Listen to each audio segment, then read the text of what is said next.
तो जो आज हम एज करने वाले हैं, जिस एज की हम बात करने वाले हैं, उसका नाम है द रेस्टोरेशन एज। तो रेस्टोरेशन एज क्या थी और ये कब शुरू होती है और इसमें इसकी क्या क्वालिटीज़ हैं और इसमें कौन से राइटर्स थे, कौन से वर्क्स थे जो बहुत ज़्यादा फेमस हुए। तो जो रेस्टोरेशन है, इसका मीनिंग है द रेस्टोरेशन ऑफ मोनार्की। क्योंकि 1648 टू 1658 प्रिसाइजली क्रॉमवेल जो थे वो रूल कर रहे थे इंग्लैंड पे, जो कि एक प्रोटेस्टेंट थे।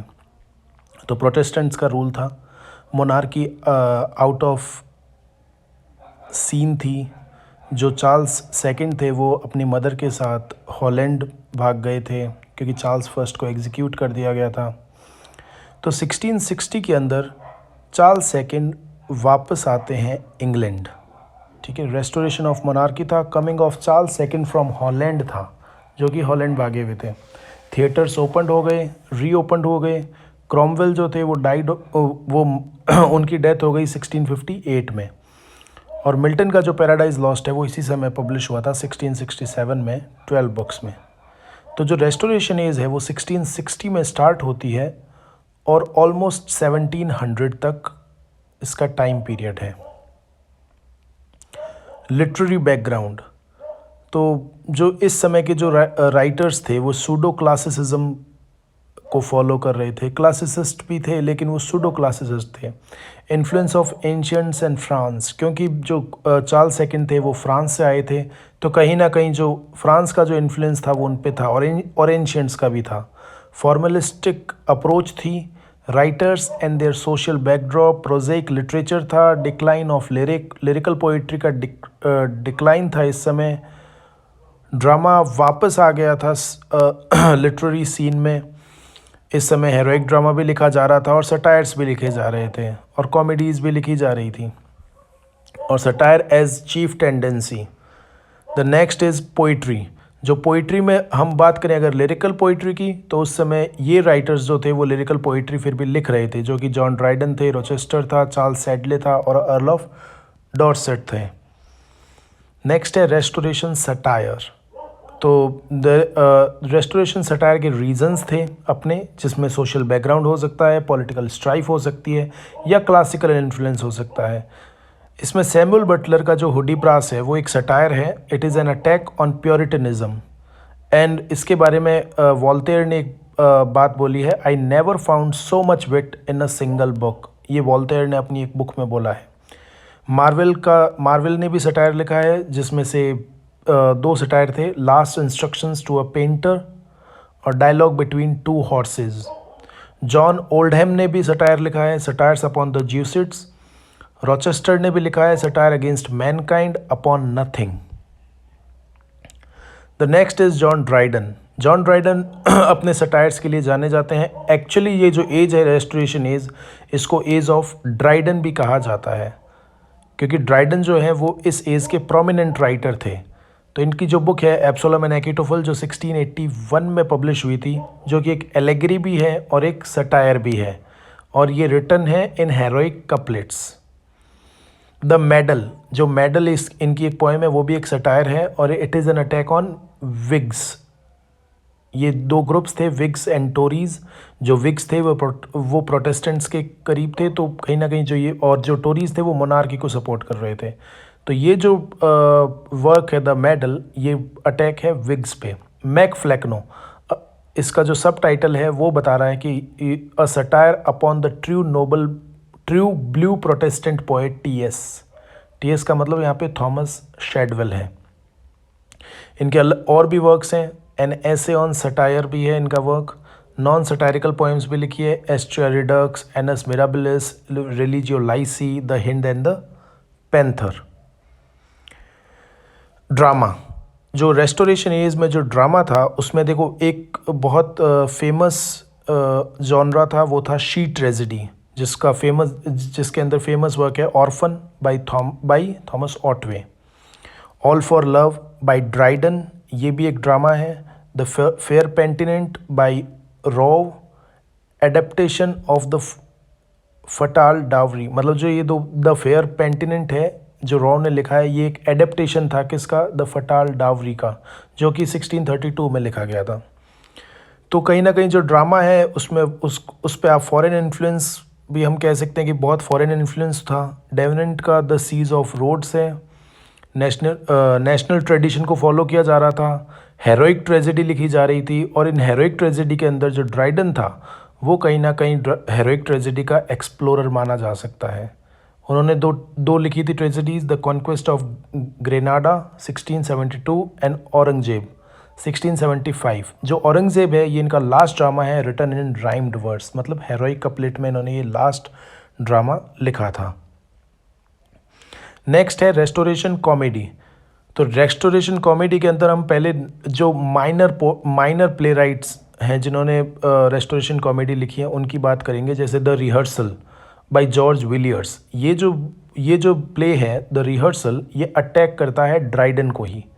The white gallants is a play by John Dryden, the Spanish friar is a play by John Dryden. फिर आता है कॉमेडी ऑफ मैनर्स। जो कॉमेडी ऑफ मैनर्स है ये कहीं ना कहीं हम कंपेयर कर सकते हैं कॉमेडी ऑफ ह्यूमर, जो कि बेन जॉनसन के द्वारा पॉपुलराइज किया गया था। Comedy of manners restoration comedy का पार्ट है। तो इनमें सर जॉर्ज इथर्ज हैं जिनकी द कॉमिकल रिवेंज बुक है, जिसको लव इन अ टब बोलते हैं, she would if she could, the man of mode और सर फॉपलिंग फ्लटर इस वर्क का ही सब टाइटल है। William Wycherley the gentleman dancing master, the country wife, the plain dealer. अब हम बात करते हैं इनके कैरेक्टर्स के बारे में। जो द कॉमिकल रिवेंज है उसमें लॉर्ड ब्योफोर्ट कैरेक्टर है, कर्नल ब्रूस कैरेक्टर है, ग्रेशियाना कैरेक्टर है, फ्रेडरिक फ्रॉलिक कैरेक्टर है और डुफॉय कैरेक्टर है। She would if she could में ओलिवर कॉकवुड कैरेक्टर है, his wife, Sir Joslin Jolley, Ariana, Gatty, Courtal, Freeman. The man of mode में Dorimant, Loveit, Belinda, Harriet, Sir Fopling Flutter. The gentleman dancing master, Hippolita, Formal, Mode Paris, Caution और Gerrard. तो ये सब characters हैं in place के अंदर जिनको हमें याद रखना है, क्योंकि कभी कभी कैरेक्टर्स पूछ लिए जाते हैं एग्जाम्स के अंदर। द कंट्री वाइफ जो है उसमें Pinchwife, his wife, Alithea, Sparkish, Horner, these are the characters. The plain dealer जो है उसमें Manly, Olivia, Fidelia, Vernish. The old bachelor जो है Heartwells, Sylvia, Vainlove, Bellmour, Laetitia, Joseph Wittol, Captain Bluff. The double dealer जो book है उसमें Mellefont, Touchwood, Cynthia, Mrs Touchwood, Maskwell और Paul Plyant. The way of the world जो कि Congreve ने लिखी है, इनमें Mirabell, Millamant, lady Wishfort, Mrs Marwood, Waitwell जो कि सर रॉलैंड है, विटवाउंड और फेनाल। द रिलेप्स जो प्ले है उसमें Loveless, Amanda, Berinthia, Worthy, Lord Foppington, Miss Hoyden, Sir Tunbelly Clumsy, Young Fashion, और जो द प्रोवोक्ड वाइफ है उसमें Sir John Brute, his wife, Constant, Heartfree, Belinda, Lady Fancyfull. So these are the plays and these are the characters which are there in these plays. So ये बहुत important है, इन characters को पूछ लिया जाता है कि कौन सा कैरेक्टर कौन से प्ले के अंदर है, तो ये हमें याद रखने होते हैं। तो विलियम कॉनग्रीव जो हैं उनके प्लेज, अगर हम फेमस प्लेज की बात करें तो the old bachelor, the double dealer, love for love, the way of the world. Sir John वॉबर्ग के जो प्लेज हैं उनमें the relapse, virtue in danger और the provoked wife. George Farquhar के जो हैं वो the constant couple, the beaux stratagem और the recruiting officer. Minor playwrights की अगर हम बात करें तो थॉमस ऑटवे हैं जिनका द ऑर्फन, जो पहले भी आया नाम, वेनिस प्रिजर्व्ड। नेथन ली का है नीरो और द राइवल क्वींस और सोफोनिशा। निकोलस रो का है द फेयर पेनिटेंट जो कि पहले भी आया है, और जैन शोर। अब बात करते हैं प्रोज की। तो प्रोज में फिलोसॉफिकल राइटर्स की हम बात करें तो होब्स थे, लेवियाथन इनका बहुत फेमस वर्क है। लॉक थे जिन्होंने विमेन पे लिखा है, न्यूटन थे। ऐसे जो लिख रहे थे उनमें काउले थे और टेम्पल थे।